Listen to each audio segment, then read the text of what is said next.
Gurudeva. Hare Krishna, dear devotees. Thank you for joining. So we'd like to seek the blessings of Radha Shyam Sundar Radha Madhav, Krishna Balaram, Bal Gopal, Gonita, Srila Prabhupada, Guru Maharaj, and the assembled devotees. Wanted to start some sessions on Bhagavad Gita in the run-up to Gita Jayanti, which is coming up on Saturday, 3rd of December. So let's start. What is the Bhagavad Gita? Well, Gita means song and Bhagavad means God. So it's a song of God.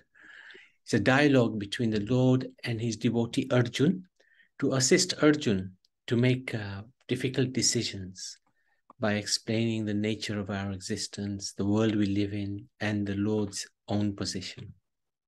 So we face similar issues that Arjun faced, and Krishna showed him, and he shows us how to live in this world, because to live in this world for us is challenging. We're a little bit like fish out of water. The natural condition of the fish is in the water, but when it's taken out of the water, it struggles. So our natural position is in the spiritual world, but when we're in this material world, it's a challenging situation. So what Bhagavad Gita does is gives us the roadmap how to live in this world. Over the centuries, this holy book has uplifted the spiritual consciousness of countless souls. It's a summary of the Vedic knowledge, which is so vast that only Krishna, Swayam Rup, original personality Godhead, could summarize all the scriptures. The Vedas comes from the breath of Vishnu, who's an expansion of the Lord, but Bhagavad Gita comes from the lips of Krishna. And it's split into 3 segments. The first 6th chapter is generally Karma Yoga. The second 6th chapter in the middle is Bhakti Yoga. And the last 6th chapter is considered Vijnana Yoga. Now, if we look at the ambit of Vedic knowledge, it's absolutely humongous. There's a Shruti and the Smriti, and then in the Shruti, there's all the different Vedas and Upanishads and the Vedangas. And then within the Smritis, there's the Itihasis, the Puranas, so many different types of scriptures. And these scriptures all amount to billions of verses. But what Bhagavad Gita is doing, within 700 verses, if I even less than that, we'll see how many verses, Krishna is giving a summary of the whole Vedic philosophy, all Vedic knowledge. The 2 billion verses are summarized into, let's see how many, 574. He speaks 574 verses. So he's summarized the Vedic literatures in those verses.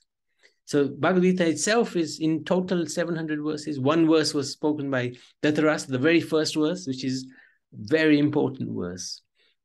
And then 41 verses spoken by Sanjay, who's narrating the Bhagavad Gita to Dhritarashtra, because he was empowered by his guru, Vyasadeva. And 84 verses spoken by Arjun, and a lot of them, at least around about half, maybe not half, maybe half, are spoken in the first chapter. Because that's where he's expressing his dilemma. And the remainder, he asks various questions and he makes various comments to Krishna, which are very interesting. But the bulk of the Bhagavad Gita is spoken by Sri Krishna, 574 verses. 82% of the Bhagavad Gita. And yes, we talked about the divisions. What do we learn? Yeah, we will have challenges in our life. There's absolutely no doubt about that. Yeah, it's not a free passage in the material world.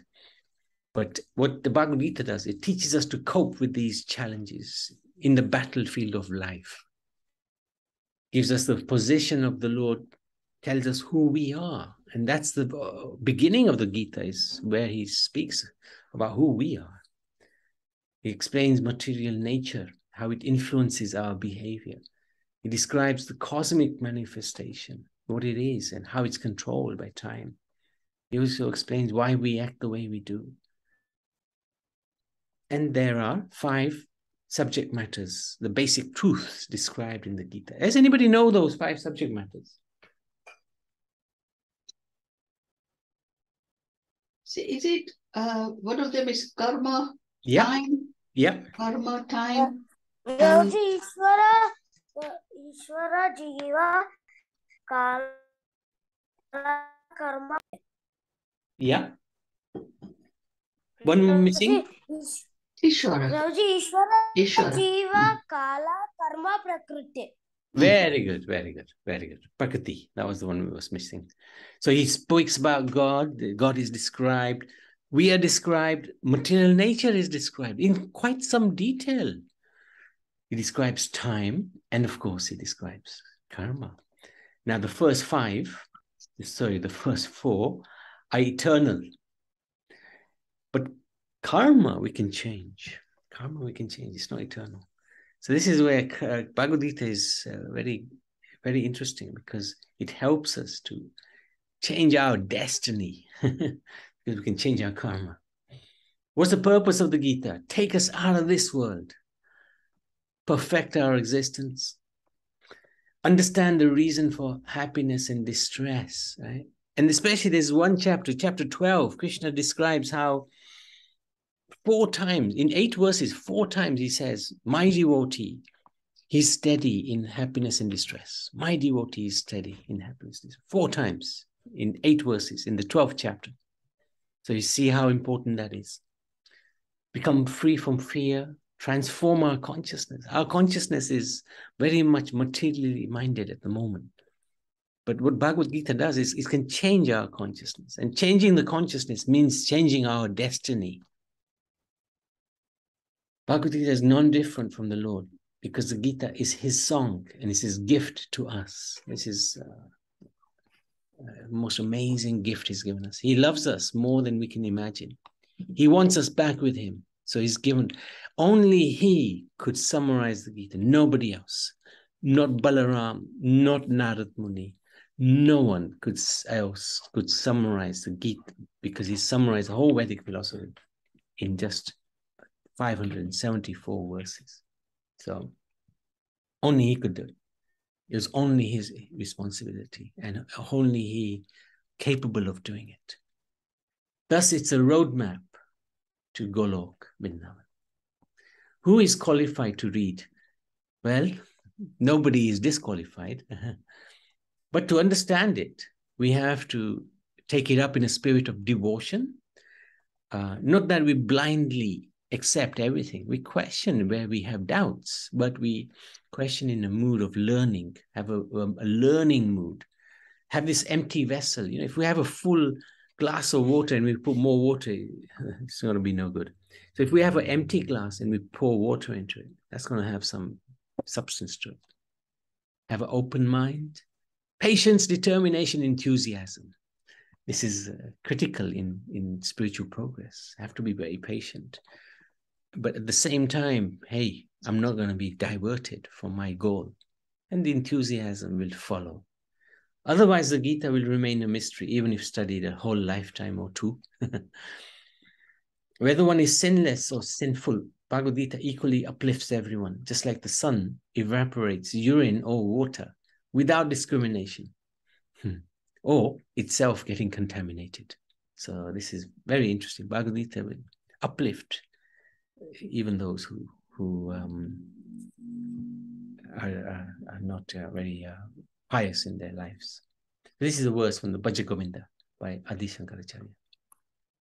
Bhagavad Gita Kinchita Dita Ganga Jalalava Kanika Pita Sarapti Yena Murari Samarcha Priyate Tasya Yamena Nacharcha.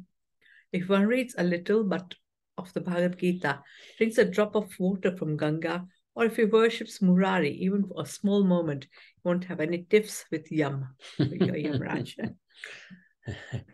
So just a little bit of bhakti can protect us from meeting Yamraj.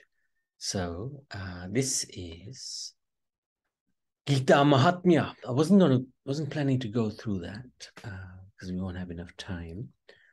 But I wanted to read one part of it. One may cleanse one's himself.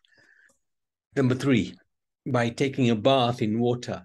But if one takes a bath even once in the sacred Ganga water of Bhagavad Gita, for him the dirt of material life is altogether vanquished. This is the importance of Bhagavad Gita. Yes, we can go to the Ganga and cleanse and get rid of our sins, but just like the elephant comes out of the water and then splashes him or covers himself with dirt, not much good will happen. But if one reads the Bhagavad Gita, gets some knowledge, gyan, Krishna says in the 5th, or is it the 6th chapter? 5th chapter, he says, by the torchlight of knowledge, one can destroy ignorance of material life. Very powerful. Why is it so important? First chapter, Arjun reveals his problem to Krishna. And Arjun he thinks he knows the solution. So Krishna lets him speak. Okay, Arjun, go for it. This is what is the problem. This is the solution. And Krishna doesn't give him any advice because he hasn't asked. And this is a little bit like us. We're telling Krishna, my dear Lord, this is what I need. If you give me this, everything will be fine. There'll be no problems in my life. This is generally how we are. We think we know the solution, and we want Krishna to be the order fulfiller. We know the problem, we know the solution. Krishna, this is the solution. Give me the answer. Similarly, we think we know what we want to become happy and want the Lord to fulfill our desires. The task to give us your blessings. Therefore, Krishna is silent. We won't hear him. We won't hear him through the Gita. We won't hear him through the Paramatma who's seated next to him. We're not asking Krishna like Arjun. Arjun realizes the problem was too big. He couldn't solve it. And he surrendered to Krishna. And especially chapter 2, text number 7. Rianj, would you recite text number 7 if you're there?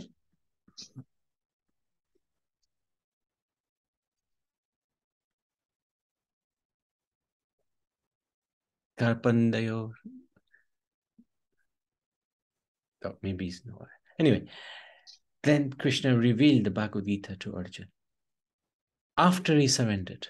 So when we take shelter of the Lord, that's when the revelations come.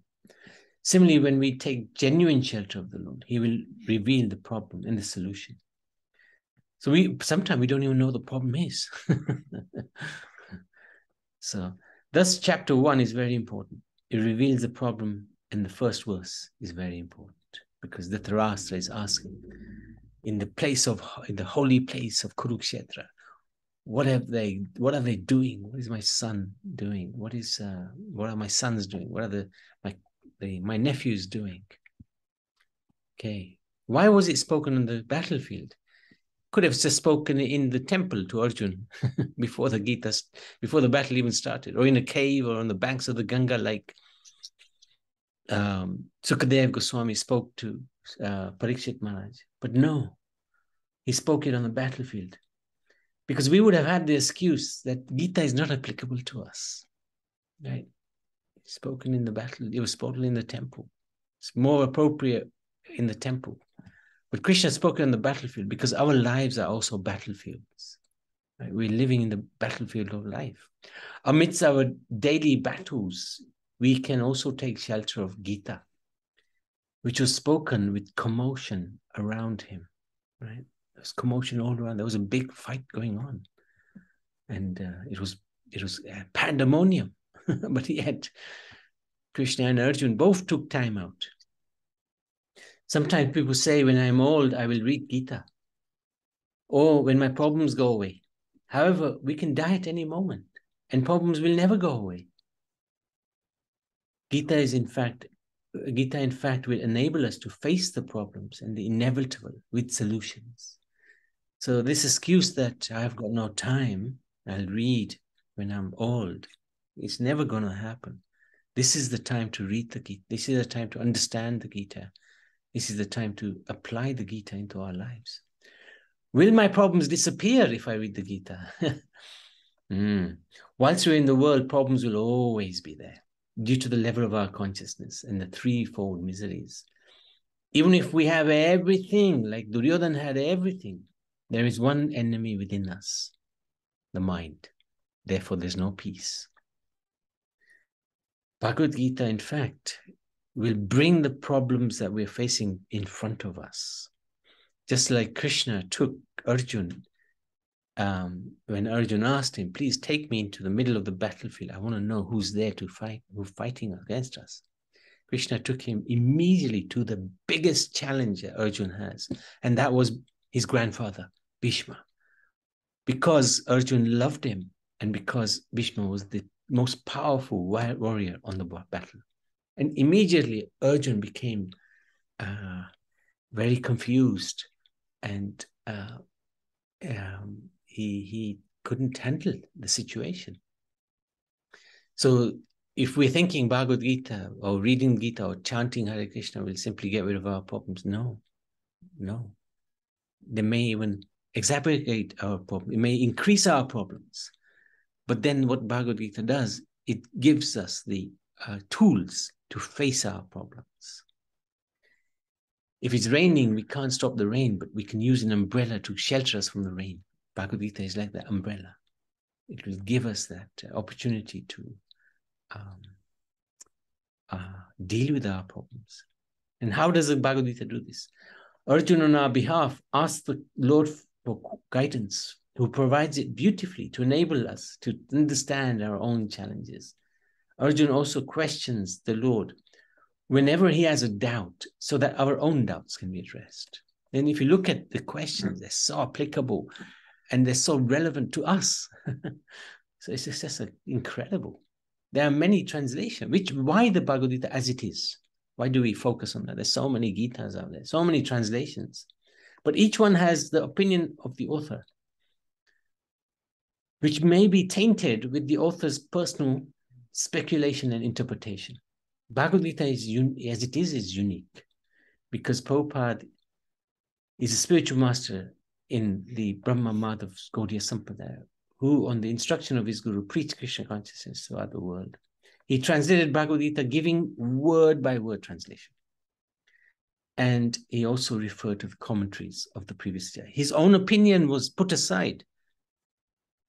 But his opinion was the opinion of his spiritual master, whose opinion was the opinion of his spiritual master. So in that way, this Bhagavad Gita as it is not tainted by speculation of somebody. It's as it is. It's not his opinion, but that of Krishna's. It's like 2 + 2 = 4. And supported by the whole Sampradaya, which includes Brahma and Krishna in the form of Chaitanya, who accepted initiation into this Sampradaya. Okay. Yes, Naniman. Yes, this is the thing that sometimes comes into the criticism of ISKCON, that when they claim that it is as it is. So Yes. I think that's a critical point. That Yes. And then because Srila Prabhupada has been preaching that this is without any tainting or without any speculation. So that is a criticism of ISKCON Bhagavad Gita. It is. Yeah, it's true. I don't know how far true or what, because I haven't read other Gitas. I haven't seen other things, but this is what it is. It is. But the thing is, I have read other Gitas. I read the Gita Press version before even Prabhupada's one. And I'll be honest with you, it was very hard to understand what was being said by Krishna, because the way it's written, and, they have this, the main problem is the Mayavad philosophy. Most commentators will look upon the Gita through tainted glasses, the tainted glasses being that I am God. I am God. At the moment, I am living in this world, but actually I am God. And because they're tainted with that opinion, they read the Gita and they translate the Gita through that vision. And that is a huge problem, because if you see even the top religious leaders in Bharat, Baba Ramdev and what's his number 2 guy? Acharyaji, they don't, like if you tell them the 12th chapter talks about how devotion to the personal form of the Lord is the highest, they'll argue against you. And that is so clearly explained in the 12th chapter of the Bhagavad Gita by Krishna himself. And Prabhupada's, the way he's written it, it's so understandable. But yeah, I mean, at the end of the day, it is something that people will, of course, argue that Prabhupada put his Guru Parampara's interpretation into the Bhagavad Gita. But test it and check it out. That's the best thing you can do. If others have read the other Bhagavad Gitas, check out this one. See what the differences are like, and judge for yourself, I think. Did you read other Gitas before you came into ISKCON? Yeah, especially the Gita Press one. And the Gita Press one was quite a short version. No purports in there. No purports. No purport. Yeah, I heard that. There's no purport in. Yeah, simply translations. Hare Krishna. Hare I think sometimes this people who have translated, I think they translate to flip the meaning to their benefit. So they don't want to have the proper exact meaning what Krishna was trying to give the as an example. But I think they use it as to their benefit and ignore whatever the proper meaning is there. I think that was my experience. Yeah, and that's right. I mean, but that same acquisition is given to to Prabhupada and ISKCON's version as well. But the proof is in the pudding. How many devotees have been made by other Gitas? How many devotees have been made by Prabhupada's Gita? The proof is in the pudding. Prabhupada is gone, long gone. He passed away in 1977, but still his books are making devotees. And the Bhagavad Gita is so powerful. So, what else can you say? We judge the end result. We judge the work by the end result. So there's got to be some potency there. Naniben, is that okay? Yes, Prabhuji. Yeah, that's fine. Good. Thank you. Thank you for that. It was good point you raised. And this is a typical, we won't go through the detail that is here, but sometimes it's good to read one particular verse, look at the word by word and the translation, and then read the purport as well, because this gives a lot of detail, a lot of information. Prabhupada's, in such detail, you won't see any other Gita where he's broken down every single word and translated it, and it's tough to translate Sanskrit into English. Very, very tough. I think there was one particular word Prabhupada was, thinking how to translate, and devotees were asking, are you not well, Prabhupada, because you haven't given us any of your translation tapes recently? Prabhupada said, well, I'm just thinking about how to translate this one word, because it has to be it's so important to get it right. So Prabhupada really put his heart and soul into the translations and his Bhaktivedanta purports. So we're very fortunate. And his commentaries are based on Baladev Vidyabhushan, Vishwanath Chakravarti Thakur's work, Sridhar Swami, Ramanujacharya. So it's a combination of the Sampradayas. Ramanuja is, of course, from the Sri Sampradaya. Yeah, the others are from the Brahma Madhav Gauriya Sampradaya. Why should I learn the Gita? To show Krishna I am serious about wanting to understand him. Now, if you ask somebody from a Muslim background, have you read the Quran? You can guarantee the answer is going to be yes. But if you ask a Hindu, have you read the Bhagavad Gita? No. And I tell you, somebody who's really prominent, who is that prominent guru who travels around the world, got lots of disciples, big beard. I was listening to him the other day, and he was saying, oh yeah, somebody asked him, have you read the Bhagavad Gita? He said, no, it's not in the right context. Duh. Is it Siaram? No, Asharam Bapu, is it? No. It wasn't him. I'll find the name. I'll try to find the name, but what's his name? I've forgotten his name. He's very common. He's very popular in the West. But anyway, I'll try to. He says Sadguru. It's not Sadguru. Sadguru. That's Sadguru. it. Sadguru. That's the one. He hasn't read the Gita. Sadhguru knows Gita. He's quite learned. He's extremely learned. But what's the value of all that? Because he hasn't read the Gita. Krishna. And he admits it. I would even have the gall to admit it. Anyway, by following the instruction of the Gita, one can be freed from all anxieties of life. Because one will be in knowledge. It's not that anxieties are not there. Anxieties are there, but we're freed from those anxieties because of knowledge. And one's next life will be spiritual. By reading Gita very sincerely, by the grace of the Lord, the reactions of the past misdeeds will not act upon it. So this is where we can change the destiny, change our consciousness. And by changing the consciousness, the past misdeeds disappear. The punishments disappear. The example is given of the who's that? The crow. Was it the crow? Who was always very, very sad. He was just beaten black and blue.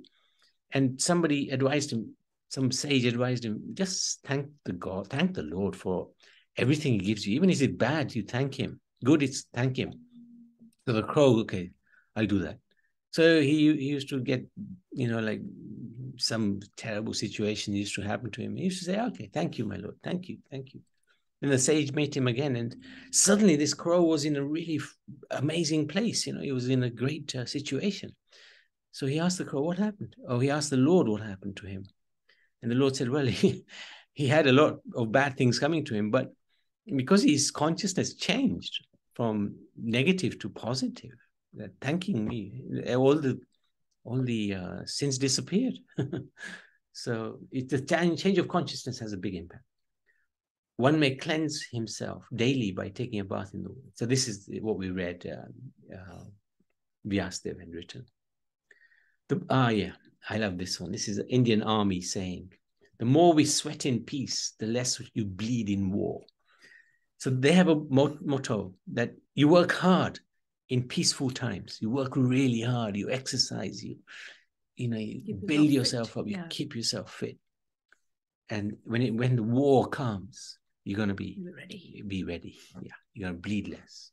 So when we practice bhakti, when the situation is calm, we'll be able to face and deal with the challenging situations when they come. And they will come. How should I learn the Gita? No hard and fast rules or regulations.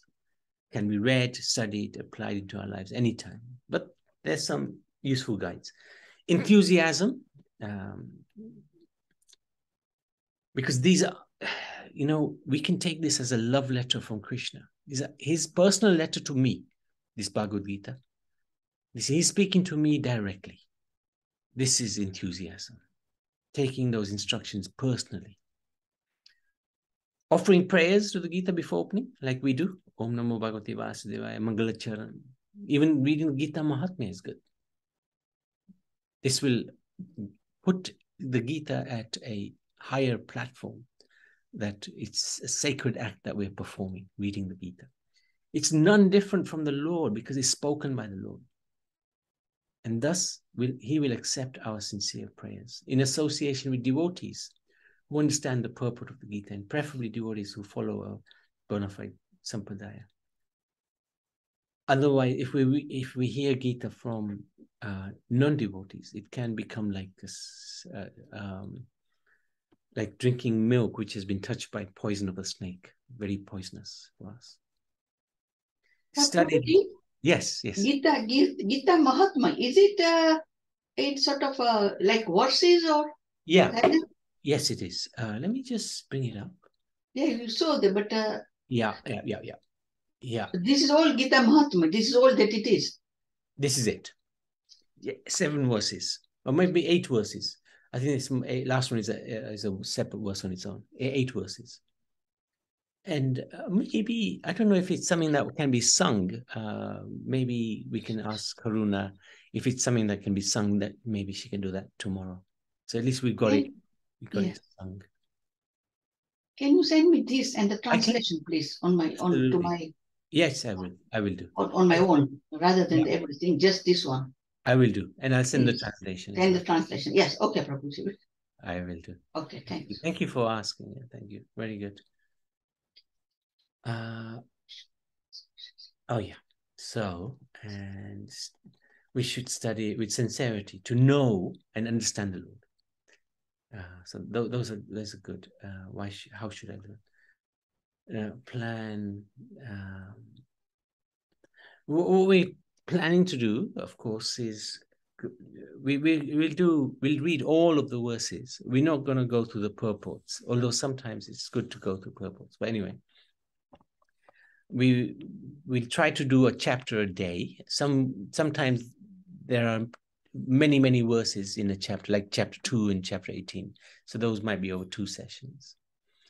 And why we want to do this, we want devotees to read the Gita regularly. So I would like to ask devotees to read the verses while we're doing the sessions. So one devotee can read. We can take turns. Purports we won't be able to go through, but purports are very important, especially where there's verses where we don't quite understand what is Krishna saying here. Generally, Prabhupada gives the answers in the purports. And we'll try to put a summary. Well, we have got summaries of each of the chapters and how they have an impact on us. What do we learn from them? And we'll try to have some question answers. So that's the end. I'm not sure about 5 p.m. It's going to be 4:15. So that's it. Any questions? Anything that anybody like to? Prabhu, Hare Krishna.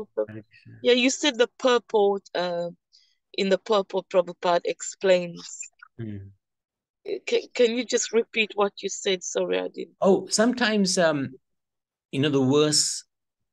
Often, actually, the verse we might not quite understand what Krishna is saying, or we want to understand a little bit more of what he's saying. So in the purport, Prabhupada explains that verse in a little bit more detail. He generally goes through the verse, explaining in the purport what Krishna is saying in a little bit more detail. So the purports are useful. Yeah, purports are useful. Very, very useful. Yeah, thank you, Prabhu. Okay, if there's nothing else, we can stop there. Thank you so much. Looking forward to starting with chapter 1 tomorrow. Hare Krishna, everybody. Bhagavad Gita ki jai.